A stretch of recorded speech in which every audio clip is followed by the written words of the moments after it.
Pada hari Senin, Udin merasa malas kerja, dan kebetulan bos sedang tidak ada di ruangannya. Akhirnya diam-diam dia pulang ke rumah. Sesampai di rumah, dia kaget karena pintu depan dikunci dari dalam. Maka si Udin pun masuk lewat pintu dapur. Ketika dia membuka pintu kamar, dia sangat kaget karena ternyata bosnya sedang bergumul dengan istrinya di kasur. Spontan Udin balik arah dan berlari keluar rumah sambil memaki. "Wanjrit! Hampir aja aku ketahuan bolos kerja." Setelah dioperasi, Udin masih harus dirawat di rumah sakit. Setelah kondisinya membaik, badannya dibersihkan oleh suster yang cantik, seksi dan ramah. Karena anunya Udin juga dibasuh suster, maka Udin jadi panas, lantas dia mencoba menggoda sang suster. "Suster, kalau kamu tak kasih uang 300.000, boleh nggak aku lihat yang dibalik BH kamu?" "Ah tanggung mas, kalau sampean berani kasih 2 juta, nanti sekalian aja saya tunjukin tempat keluarnya bayi." "Bener nih boleh, ini uangnya." Udin pun langsung memberikan uang 2 juta ke suster itu. Setelah menerima uang, suster berkata, "Mas, kamu turun dari tempat tidur, keluar kamar, belok kanan terus ikutin koridor itu sampai mentok, terus belok kiri. Nah, di ujung koridor itu ada tulisan ruang melahirkan dan perawatan bayi. Nah di situ itu tempat keluarnya bayi. Kamu boleh kok nongkrong di situ sampai bosen." Si kecil Udin sedang lewat kamar ayahnya ketika dia mendengar suara berisik. Kebetulan pintunya nggak dikunci, lalu Udin masuk dan melihat ayahnya sedang bergerak-gerak di atas mamanya. Dengan lugunya Udin mendekat dan melompat ke punggung ayahnya, Udin mau ikut main kuda-kudaannya. Ayahnya sangat kaget, tapi karena berpikir Udin belum mengerti apa-apa, dia teruskan saja menggoyang istrinya sambil Udin menunggangi punggungnya. Tidak berapa lama kemudian istrinya mulai mengerang dan makin lama erangannya makin keras. Udin pun berkata, "Ayo ayah pegangan yang kuat. Kalau mama udah begini biasanya Om Joko sama Udin akan terlonjak-lonjak." Soimah keluar dari kolam renang, tiba-tiba beberapa pengunjung bersuit sutria. Soimah heran dan terkejut setengah mati ketika dia melihat ke bawah. Ternyata celana bikininya putus dan merosot. Dengan tergesa Soimah asal ambil sebuah papan buat nutupin, pengunjung makin berteriak-teriak. Ketika Soimah lihat ke bawah, ternyata ada tulisan di papan, "Pintu masuk khusus pria." Dengan cepat Soimah membuang papan itu dan mengambil papan yang lain, tetapi pengunjung tetap ketawa-ketawa. Setelah dilihat lagi, di papan tertulis, "Dewasa 50.000 rombongan 30.000. Soimah makin panik dan segera mencomot papan lain. Walah pengunjung ramenya makin menjadi-jadi, karena ternyata di papan tertulis, "Daerah berbahaya kedalaman 2 meter, anak-anak dilarang masuk." Udin yang senang keluyuran baru pulang ke rumahnya lewat tengah malam, dia pasti dimarahi oleh istrinya abis-abisan. Oleh karena itu dia mulai berpikir agar istrinya tidak marah, sesaat dia dapat ide. Maka masuklah Udin ke dalam kamar tidurnya, begitu dilihat ada istrinya sedang tidur di ranjangnya, maka dengan diam-diam Udin membelai-belai tubuh istrinya, kemudian mencumbuinya sampai ke alat yang paling vital, namun tak ada reaksi sedikit pun, hanya terdengar suara desis puas. Setelah selesai melakukan pekerjaan tersebut Udin pergi ke kamar mandi untuk sikat gigi. Betapa kagetnya Udin melihat istrinya sedang nongkrong di toilet. Dengan suara yang lantang Udin berkata, "Sedang apa kamu di kamar mandi? Jangan keras-keras nanti ibu bangun dari tidurnya."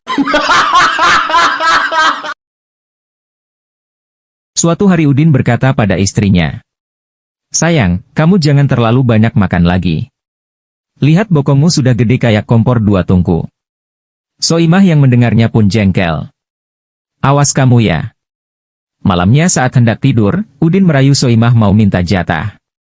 Tapi Soimah berkata, "Kita harus hemat energi, jangan hanya gara-gara ingin menghangatkan sepotong sosis kecil saja pakai kompor 2 tungku." Udin sedang curhat ke Joko. "Aku sekarang sedang menaksir 2 orang gadis dalam waktu yang bersamaan, yang pertama orangnya cantik dan manis tapi sangat miskin. Yang kedua sangat kaya tapi wajahnya biasa-biasa saja. Menurutmu, aku baiknya memilih yang mana?" Joko pun menjawab, "Sudah tentu kamu harus memilih gadis yang cantik Don, bagaimanapun uang itu bisa dicari." "Baiklah, aku sendiri juga berpikir sedemikian." Kalau begitu, malam ini aku akan pergi untuk menetapkan hubungan dan melamar gadis itu. Oke kalau begitu, tapi Din, bisakah kamu memberiku nomor gadis yang biasa itu? Udin yang sedang merantau menerima surat dari ceweknya di kampung halaman yang tiba-tiba mengajukan permintaan untuk putus hubungan. Ia mengatakan bahwa dirinya akan kawin dengan seorang anak kepala desa, dan mohon pada Udin untuk mengembalikan fotonya yang dulu ia berikan kepadanya. Setelah dipertimbangkan bolak-balik, Udin meminjam 30 lembar foto wanita dari teman kerjanya, lalu bersama dengan foto ceweknya dimasukkan ke dalam sebuah kardus kecil dan dikirim ke alamat rumahnya. Sesudah kardus kecil itu sampai, di dalam kardus si cewek menemukan secarik kertas yang isinya sebagai berikut. Saya lupa kamu yang mana, cari sendiri fotomu, sisanya tolong kembalikan lagi padaku. Di gerbang sebuah kompleks perumahan, ada rambu bertuliskan, "Awas pelan-pelan, banyak penyeberang jalan." Tapi pengendara yang lewat tetap saja ngebut jalannya. Karena rambu tersebut tidak dipatuhi pengendara, maka Pak RT membuat rambu yang lain lagi. "Awas pelan-pelan, banyak anak-anak." Ternyata rambu itu pun tak diindahkan juga. Namun Pak RT gak kurang akal, dipasangnya rambu baru dengan tulisan, "Awas pelan-pelan, banyak perempuan telanjang." Dan ternyata sejak rambu itu dipasang, tidak ada lagi yang berani ngebut di jalan. Bahkan mereka terlihat sangat sopan dan waspada, mereka selalu melihat ke kiri dan kanan, celingak-celinguk ketika berjalan. Wati menikah dengan seorang tentara, sedangkan adiknya Wita menikah dengan seorang polisi. Tapi Wati dan Wita sering curhat mengeluh tentang urusan ranjang. Suatu malam di dalam kamar, Wati memprotes suaminya, "Kenapa sih mas, cepet banget keluarnya? Aku kan masih pengen." Sang suami dengan tegas dan lantang menjawab, "Aku ini tentara dik, jadi sekali keluarkan senjata langsung tembak. Apalagi dalam keadaan sudah terjepit. Ingat filosofi tentara membunuh atau dibunuh, jadi gak boleh keduluan." Di kamar lain Wita juga memprotes suaminya, "Kenapa sih mas, lama banget keluarnya? Dengkulku sampai mau copot." Sang suami dengan sigap menjawab, "Aku ini polisi dik. Walau senjata sudah diacungkan, tapi menembak itu tindakan paling akhir kalau tidak ada alternatif lain, jangan sampai melanggar HAM. Jadi tak boleh nembak sembarangan, sabar ya adik." Suatu hari sebelum tidur, Udin kecil berkata pada ibunya, "Aku akan selalu tidur bersama ibu." "Tidak bisa dong sayang, kelak sesudah kamu sudah menikah, masa masih mau tidur dengan ibu?" "Iya dong bu." "Kalau begitu bagaimana dengan istrimu nanti?" Setelah berpikir lama sekali Udin berkata, "Urusan itu mah gampang saja, biarlah dia tidur bersama ayah." Ayahnya dengan terharu berkata, "Wah anakku ini sejak kecil sudah berbakti pada orang tuanya." Udin dan Soimah, sepasang suami istri bertengkar pahit pada hari ulang tahun ke-40 mereka. Udin berteriak, "Bila kamu meninggal, aku akan memesan nisan yang bertuliskan, 'Di sini terletak istriku, dingin seperti biasanya.'" Soimah pun menjawab, "Oke kalau begitu aku juga akan melakukan hal yang sama. Bila kamu yang meninggal, aku akan memesan nisan bertuliskan, 'Di sini terletak suamiku, akhirnya bisa kaku juga.'" Udin, siswa kelas 6 SD sedang mengikuti ujian tengah semester. Ia melihat sebuah soal esai di kertas ujian sebagai berikut, "Coba sebutkan 4 macam kegunaan mengasup ASI." Udin dengan cepat menulis 3 jawaban tentang kegunaan ASI. 1. Tak usah dipanasi dulu. 2. Mudah dibawa kemana-mana. 3. Relatif bersih. Kemudian untuk jawaban yang keempat, jalan pikirannya tiba-tiba tersendat. Sesudah dipertimbangkan bolak-balik dengan cermat, ia akhirnya sadar, maka ia segera menulis jawaban keempat. Wadahnya nampak sungguh indah dan enak untuk dinikmati. Soimah, karyawan cantik dan seksi datang ke ruangan bosnya untuk meminta naik gaji. "Pak, saya minta naik gaji dong," kata Soimah sambil mendekatkan dadanya ke muka bosnya. "Gak bisa. Kamu kerjaannya malas. Gini deh pak, kalau dinaikin 50.000, saya buka kancing 1 pak." Dengan rasa penasaran, bosnya berkata, "Okelah buka 1 kancing." Akhirnya Soimah membuka kancing pertama. Bos tambah penasaran dan keringat dingin melihat dada Soimah. Ada berapa kancing baju kamu? Buka semua. Ada 6 pak, jadi nambah 300.000 ya, tuh udah lihat kan. Makasih ya pak. Kata Soimah sambil berjalan keluar. Loh, mau kemana kamu? Kancingin dulu baju kamu sebelum keluar. Apa kata orang kalau kamu keluar dari ruangan saya kancingnya lepas gitu? Kalau mau saya kancingin, naikin gaji saya 1 juta pak per kancing. Soimah, perawan berusia 30 tahun baru saja melepas keperawanan ke pacarnya. Setelah percintaan yang hebat, dia pun menangis. Sang pacar bingung, kenapa kekasihnya menangis. Ternyata Soimah menyesal melepas keperawanan di usia 30 tahun, karena kelamaan baru ngerasain enaknya surga dunia. Tahu begitu saya lepas dari dulu di usia 19.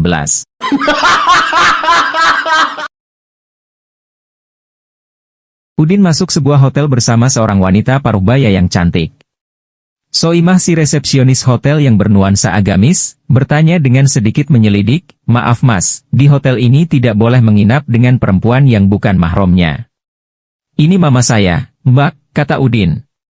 Akhirnya Soimah memberikan kunci kamar kepada Udin. Namun, Soimah masih penasaran dengan Udin dan wanita paruhbaya yang cantik tersebut. Setelah 1 jam, Soimah menyuruh Joko untuk menyelidiki, apakah benar wanita paruhbaya itu memang mamanya Udin atau bukan. 15 menit kemudian, Joko memberi laporan. "Benar bos, wanita itu mamanya anak muda itu," seru Joko. "Dari mana kamu tahu?" tanya Soimah. "Saat mengintip ke kamar, saya melihat mama itu sedang menyusui anaknya." Udin adalah pria tampan yang akan menikah esok harinya. Sehari sebelum menikah, ketika dia sedang bermain tenis, bola smash dari kawannya tepat mengenai alat vitalnya. Saking kerasnya smash tersebut, dia pingsan dan dibawa ke RS terdekat. Setelah diberi obat penghilang rasa sakit, serta dibungkus perban, Udin dipersilahkan pulang ke rumah oleh dokter. Esoknya setelah prosesi pernikahan selesai, tinggallah kedua pengantin baru di dalam kamarnya. Si pengantin wanita sudah menanggalkan semua pakaiannya, namun si Udin masih memakai sarung. Si wanita lalu berkata sama suaminya, "Suamiku, tubuh ini masih fresh. Belum pernah ada seorang pun menyentuhnya," kata wanita itu malu-malu. "Bagaimana dengan dirimu sayang? Apalagi punyaku dek, punyaku ini juga masih dibungkus," kata Udin sambil membuka sarungnya. Udin datang ke klinik untuk memeriksakan dirinya. "Saya belum bisa memastikan penyakit Anda," kata sang dokter. "Untuk sementara Anda harus menghentikan hubungan seks dengan istri Anda." "Itu sih kecil dok, tapi..." kata Udin ragu. "Tapi apa?" tanya dokter lagi. "Bagaimana kalau berhubungan seks dengan bukan istri?"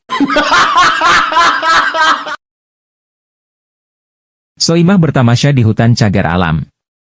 Dia melihat sebuah telaga yang indah dan airnya jernih. Meskipun ada tanda dilarang berenang, tapi dia tergiur dan memutuskan untuk berenang di telaga.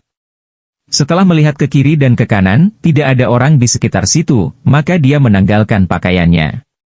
Tanpa terbungkus sehelai benang pun, Soimah mulai memasukkan kakinya ke air. Baru saja ia hendak merendam tubuhnya di air, tiba-tiba dari semak-semak muncul seorang polisi hutan yang sepertinya sudah lama bersembunyi di situ. Polisi hutan itu berkata bahwa berenang di telaga itu adalah melanggar peraturan cagar alam. Menyadari bahwa sejak tadi diintip oleh polisi hutan, Soimah tidak saja malu, tapi juga kesal. "Oke, saya salah, tetapi kenapa Bapak tidak melarang dari tadi ketika saya masih berpakaian?" "Dasar tukang intip!" Polisi hutan menjawab, "Hei, peraturan di sini hanya melarang berenang, tidak melarang telanjang." Soimah yang sudah menikah selama 20 tahun dan belum punya anak karena suaminya kurang subur. Setelah bertahun-tahun pengobatan, akhirnya Soimah hamil anak pertamanya. Soimah pun bertanya pada sang suami, "Bang, kamu mengharapkan anak kita nanti lebih baik mirip siapa?" Suami dengan pesimis berkata, "Mirip siapa saja boleh, tetapi sekali-kali jangan mirip diriku, karena tubuhku pendek dan parasku juga jelek." Sesudah mendengar perkataan ini, Soimah dengan terkejut berkata, "Loh, omonganmu ini mengapa tidak kamu katakan dari dulu?"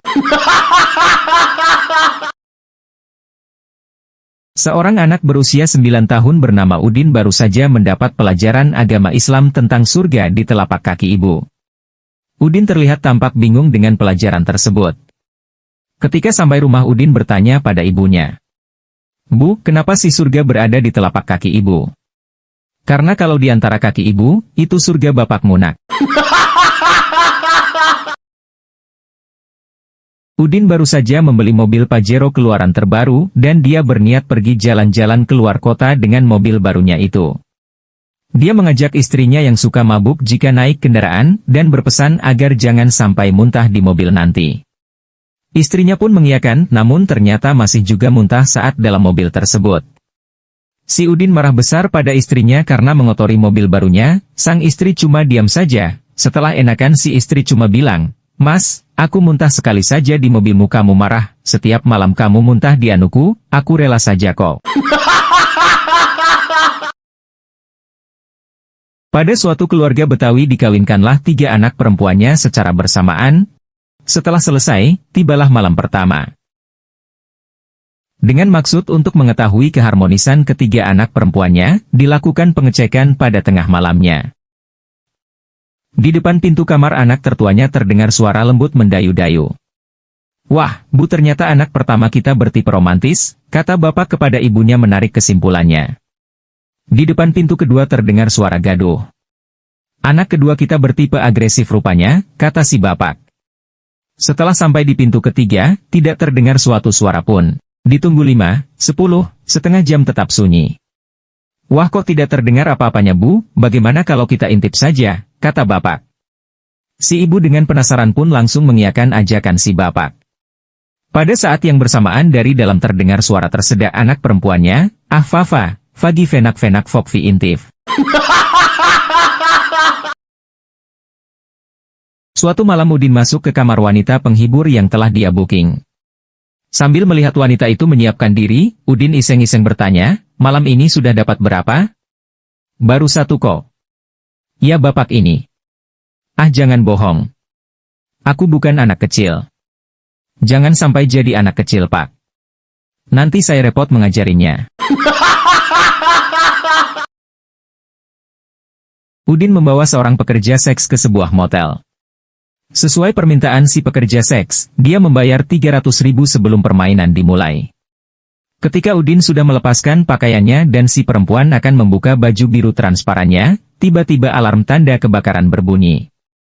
Si pekerja seks lari dengan uang 300 masih di tangan, sementara Udin berusaha memakai kembali celana dan bajunya, kemudian mengejar perempuan yang diajaknya tadi. Asap api yang tebal akhirnya memisahkan mereka. Udin berusaha mencari, tapi tidak menemukannya dan memutuskan untuk keluar. Di pintu dia berpapasan dengan petugas pemadam kebakaran. "Tadi lihat perempuan cantik pakai baju biru transparan dan tangannya menggenggam uang 300.000 enggak pak?" "Tidak," jawab petugas pemadam kebakaran. "Nanti kalau ketemu langsung pakai saja ya." "Udah aku bayar kok."